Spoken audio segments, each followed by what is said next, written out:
young football players at Edison High. And it's through my experiences, I would be able to give them that leadership and that influence. Because I didn't live a squeaky clean life.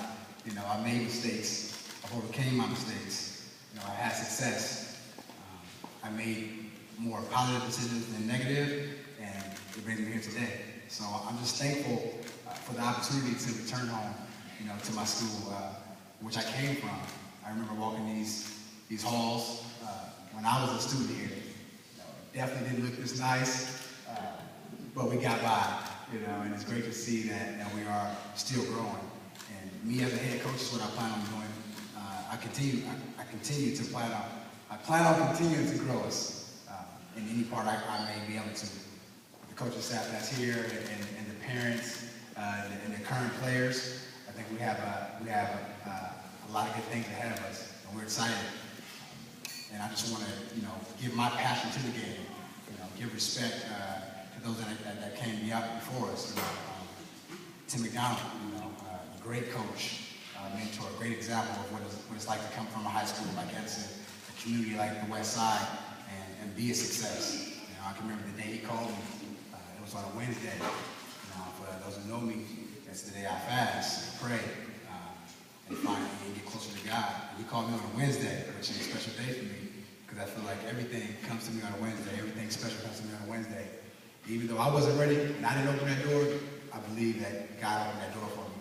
I know that may sound a little legalistic, but you know, it's my faith and my purpose for me to go through that door.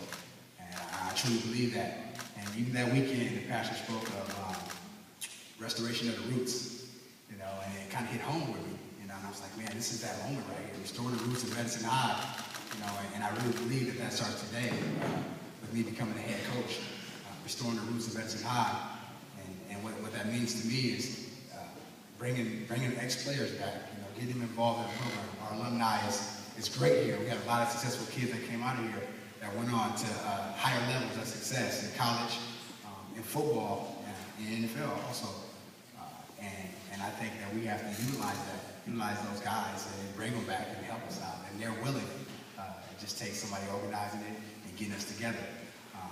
Also, what I mean by restoring the roots is setting the ground on solid, setting the foundation on solid ground. You know, got a new junior high coming pretty soon. You know, loving those kids, reaching out to this community in the elementary schools. I believe it's the responsibility of the head coach, as well as the players, as well as the staff, as well as the administrators, to reach out to these kids and get into their lives. You know, find out what we can do to help improve them. Me as a player, I always was over-prepared. You know, I was a 5'8", 170 guy, making it to Division I college to be successful.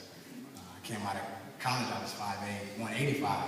You know, if you'd have told me that I was going to be successful in the NFL, you know, chances are you would have probably thought not, especially at a cornerback. But definitely, it's God favored me. You know, why? I honestly believe He wanted me to succeed so I can come back and be a better mentor to these young men, a better leader to these young men. And I'm ready to live out my purpose, and I'm excited about it. And I can't wait to get started. We've already kind of started with meeting with the coaches and meeting with the players. And now we're just gonna continue to do that. You know, we're a little bit behind. It's already March.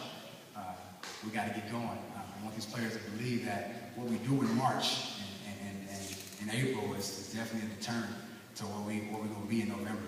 You know, at the end of the season, in the fourth quarter of games. So I want to bestow upon them a hard work and dedication, a preparation like no other. You know, that deep preparation, that Peyton Manning approach to the game, and life. You know, and I really believe that it takes the coaches, the administrators, the parents to really guide these young men and give them the tools that they need to succeed. And I can't wait to get down and dirty and start doing that. So I just want to say thank you again to everybody coming out, all my supporters, the people that supported me through this whole process before. You're going to continue to support me. I thank you for that. It means a lot to me. Get ready for Edison this year because we're coming. So go Tigers.